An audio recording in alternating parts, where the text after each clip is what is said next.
Hi, I'm Brian Eisenhower, and I'm here with Amber Rothermel. And we're here to talk to you a little bit about some of the techniques that Amber uses with regards to real estate farming. Amber farms about 3 geographic neighborhoods, and she does a great job with it. In fact, in the last 6 months, she's gotten 11 transactions out of her farms, and her real estate team is rapidly on pace this year to close 20 million in total sales volume, and real estate farming is a really big part of that for Amber.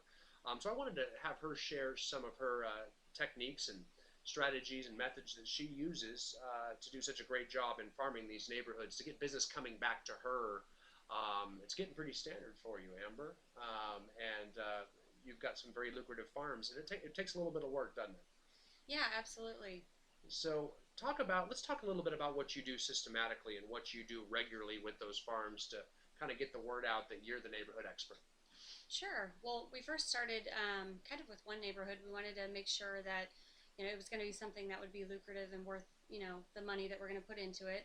So what we did was we started. We basically followed the model that Keller Williams has, and we started farming somewhere around a neighborhood that we've had some listing and activities. That way we could kind of see. They already know my name a little bit, and then go ahead and put out there some of the paperwork and data to go along with it. So what we did was we started with a flyer a month that basically we took it to bulk mail, and we just kept them up with the neighborhood as far as sales and pendings go. And it's kind of crazy how once you start doing that, people really, you know, I think more than anything want to know how their neighborhood is doing, and it's just not happening that much out there right now. So that they're very excited to see every month, and we show the difference in sales versus 2014 and 15, so they know that their property values are actually increasing. Great. So you're every month you're kind of keeping up to date with the market stats of what's selling, what prices they're selling for, what houses are going under contract, so they're pending, and you're giving them a lot of stats. So they're actually getting information. They're actually receiving benefit from you because they're actually seeing prices going up. And then you also do some things. You actually show some of your personal stats in there too, and how what you're doing for their property values. Sure. So yeah, what I typically will do is on the top of the flyer. It's a very simple thing, but we just put your Amber Lakes or Amber Meadows expert, or whichever neighborhood that I typically am farming at the time. What we'll do is put in there, the average days on market for other realtors, and then the average days on market for myself, sales price, things like that. Because right now, it is shown that I'm actually selling at a higher price point than other people in that neighborhood. Yeah, and that's great that you know your numbers too. You know that you're selling homes in those neighborhoods faster than the average agent, and you're also selling them at a closer price to sales price than the average agent. So taking a look at those and knowing those numbers, then actually communicating and marketing those numbers out really shows what you're doing to help keep their property values up in the neighborhood and making all their balance sheets look better as well too. And I like the part where you're telling them you're the neighborhood expert, and what you're doing, you're showing that you're selling homes in there, but you're also showing all the sales in there, not just yours, but you just point out the ones you're selling and showing your specific stats, which I like. Then I think you also market all your just listed, just sold properties for your particular listings as well too to the neighborhood also. Yes, absolutely. So we send out a little bit different marketing for that, just so they see different things that we're actually doing. But we may not target the entire neighborhood because that could be around 700 people, so that could get a little more expensive. But what we will do is around that actual particular listing that we have, we'll actually send out, say 100 that will go out to the 100 surrounding that particular house. That way, all of the neighbors can see that we've just listed that property, and they know that we're working hard and see that it's not just the flyers going out, but that we're actually, making traffic in this neighborhood and doing everything we can to get homes sold for a much better price. Yeah, and while we're talking about that too, so we're out there you're showing activity. You're actually showing people what you do to get homes sold. Because oftentimes people know people in a neighborhood that want to move into the neighborhood. So by you advertising to the neighbors, you're actually showing your marketing activities that you work harder to get homes sold than any other agent in there that they don't receive flyers from. So you're actually showing.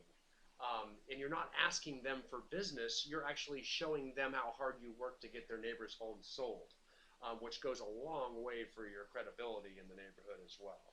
I love that. And just so that the people know out there, um, where you get these addresses from, and you call in there too. You can call around Mm-hmm. just listed and just sold to let people. So that's another touch on everybody to show one more thing you do to get a home sold. You're going to market by calling around, seeing if they know anybody that wants to move in their neighborhood, or if you get a house under contract, you'll often call around and say, "Hey, we've got this. We need more homes for sale because we've got a lot of buyers looking at these homes. Do you know anybody looking to put their home up for sale in the next 6 months to a year? We might be able to save them a lot of money, time, and hassle, and get it sold without even having to put the home on the market." So by calling around there, you get some business as well. Yep, we actually, yeah, we have that all of the lists saved from cold directory, so we can always, utilize those lists. We also do when we do open houses as well. We'll actually market that to the neighborhood. So we're doing a mailer once a month, which is consistent, but we're also doing a lot of other things once we get listings that people, are getting touched on. Maybe not the entire neighborhood, but it's quite a few people. Probably, several times a month they're So, getting info from us. I mean, over time, yeah, you're getting phone calls, you're getting emails about just listed, just sold, you're getting newsletters. They're seeing that Amber does a lot more than just put a sign in the yard. That this whole team is a marketing machine. So why would you list with your cousin when you could list with Amber, who does all of this visible activity to get homes sold? And I think that's just phenomenal. In addition to that, and you mentioned Cole Realty, so I want to say there's Cole Realty resources which you can pay a monthly subscription to. Agents can, so you can receive the phone numbers and the addresses and the names of all the people in a neighborhood. And oftentimes you can get that anyway. You might be able to also get it from, you can at least, if there happens to be an HOA directory for that neighborhood you can get a hold of, you can often get a lot of that information there. If you don't have an HOA directory, you will typically need to go to a Cole Realty to at least get the phone number portion. You can always get the email addresses. Typically your title company or escrow company can pull the email addresses from anybody in a geographic region as well. But those are sources to get it. But with Cole Realty, you can even get cell phone numbers to call people as well too now. So I know you utilize that at quite a high level. Okay, so in addition to that, now I also know you go further than that too. You actually work the FSBOs and the expireds within your farm as well too. Yes, so I have a hot sheet in MLS, or the Heartland MLS system here in Kansas City, and basically what I'll do is anytime that for that neighborhood a property comes up as an expired, it's going to send me an email and it's going to alert me. So that way I'm always on top of things. So I try and beat the other realtors to the punch, and I drop things by the house if there's not a phone number. So it's another touch for them, and they see that, hey, I know your home expired, but I'm already on it. Like, I'm wanting to sell it. Like, give me a chance. Oh, and by then they're going to definitely list with you because they've seen all the activity you do in the neighborhood to get a home sold. That's probably making them jealous the whole time it's listed with another realtor.